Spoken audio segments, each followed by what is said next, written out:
Pada sesi ini saya akan menjelaskan contoh soal dari transfer panas kombinasi, di mana transfer panas ini terjadi secara konduksi dan konveksi. Nah, ini ada contoh soal sebuah uap air jenuh pada 0,276 MPa mengalir di dalam sebuah pipa baja yang mempunyai diameter dalam adalah 2,09 cm dan diameter luar adalah 2,67 cm. Nah, koefisien konveksi pada permukaan dalam dan permukaan luar pipa dapat dianggap masing-masing sebesar 5.680 watt per meter kubik derajat Kelvin dan 22,7 watt per meter kubik derajat Kelvin. Nah, udara sekitar adalah 294 Kelvin. Di sini ditanya carilah satu rugi panas atau heat loss per meter untuk pipa telanjang. Kemudian yang kedua adalah rugi panas untuk pipa yang mempunyai insulasi magnesia 85% setebal 3,8 cm di permukaan luarnya. Nah, dianggap temperatur uap jenuh adalah 404 derajat Kelvin. Nah, dalam kasus pipa telanjang ada 3 resistansi terma yang harus kita hitung ya. Ini contoh ada sebuah pipa dengan ketebalan sebesar ini ya, misalkan. Kemudian di sini kita tahu bahwa ini kalau kita lihat dari depan ya, ini adalah pipa diameter jari-jari pipa atau diameter pipa bagian dalam dan ini adalah bagian luar dan yang warna ini adalah tebal pipa ya. Jadi kalau kita lihat di sini di mana kita tahu bahwa uap jenuh air ini mengalir di sini ya. Jadi dia mengalir sini. Nah, maka akan terjadi ada tiga transfer panas. Yang pertama, yang di dalam pipa ini akan terjadi transfer panas secara konveksi, ya kita anggap ini adalah R1, ya, di mana R1 adalah jari-jari bagian dalam, ini adalah konveksi bagian dalam, rumusnya adalah 1 per H1 kali A1. Kemudian yang kedua akan terjadi secara konduksi di pipa ini, kita sebut R3 atau R konduksi adalah ln R0, ya R0 ini adalah jari-jari bagian luar dibagi dengan jari-jari bagian dalam dibagi dengan 2pi kali K kali L. Sedangkan kedua adalah bagian luar ini akan terjadi R2, kita anggap adalah transfer panas secara konveksi yang bagian luar adalah 1 per H0 dikali dengan A0. Nah, sekarang kita mulai menghitung rugi panas atau heat loss per meter untuk pipa telanjang ya.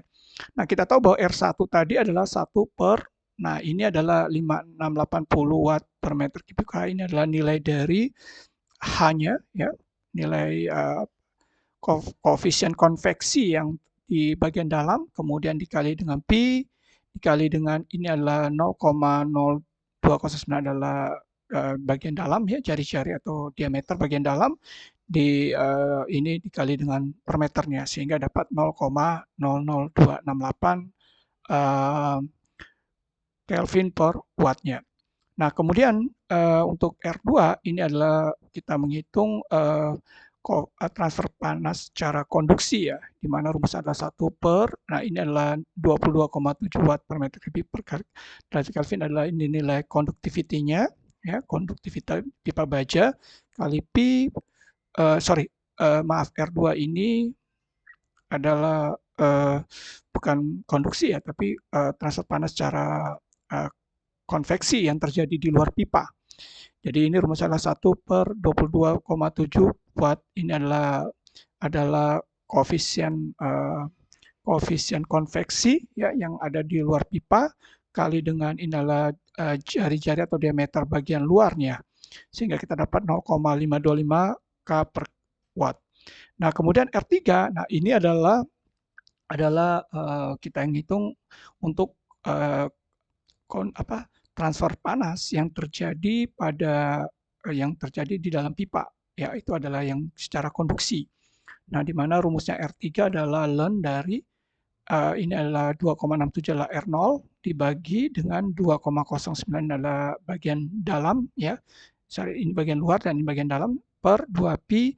Nah, 42,9 watt per meter kubik Kelvin ini adalah nilai konstanta atau nilai koefisien dari transfer panas konduksi ya, Ini diperoleh pada uap air dengan suhu sekitar yang tadi ya. Nah, kita dapat 0,00091 Kelvin per watt. Nah, setelah itu kita tahu bahwa untuk temperatur dalamnya tadi itu adalah temperatur uap jenuh ya, yaitu 0,276 MPa, sekitar 267 derajat Fahrenheit atau 404 Kelvin. Nah, maka kita bisa menghitung laju transfer panas per meter pipa yang bisa dihitung sebagai, kita tahu bahwa Q adalah delta T per sigma R. Nah, sigma R adalah penjumlahan dari nilai resistansi ini.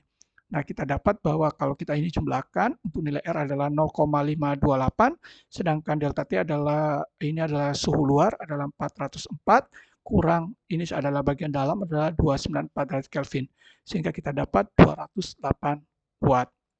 Nah, kemudian yang kedua, kita menghitung rugi panas untuk pipa yang mempunyai insulasi magnesia 85% setebal 3,8 cm di permukaan luarnya. Nah, dalam kasus ini kita tadi sudah menghitung sampai nilai yang R3 ya. Sekarang kita tambahkan ada insulasi magnesia, kita sebut ini R4 ya. Kemudian ada R5, ini adalah konveksi yang terjadi di luar insulasi ya, insulasi magnesia. Nah, sehingga kalau kita ingin menghitung R4, jari-jari yang R4 ini berarti kita akan tambah dengan R0 ya. Jadi R0 ini kan jari-jari bagian luar. Kalau kita mau tambahkan tebalnya adalah magnesia adalah 3,8 cm, maka R4 kita bisa hitung 2,67 ini adalah R0 ditambah 2 kali tebalnya ya. Tebal pipa itu 2 kali 3,8 dibagi dengan, nah 2,67 adalah R0-nya, dibagi dengan 2pi K kali L. Nah, sedangkan kita bisa hitung bahwa R4-nya itu adalah, kita bisa hitung adalah 3,176 Kelvin per watt.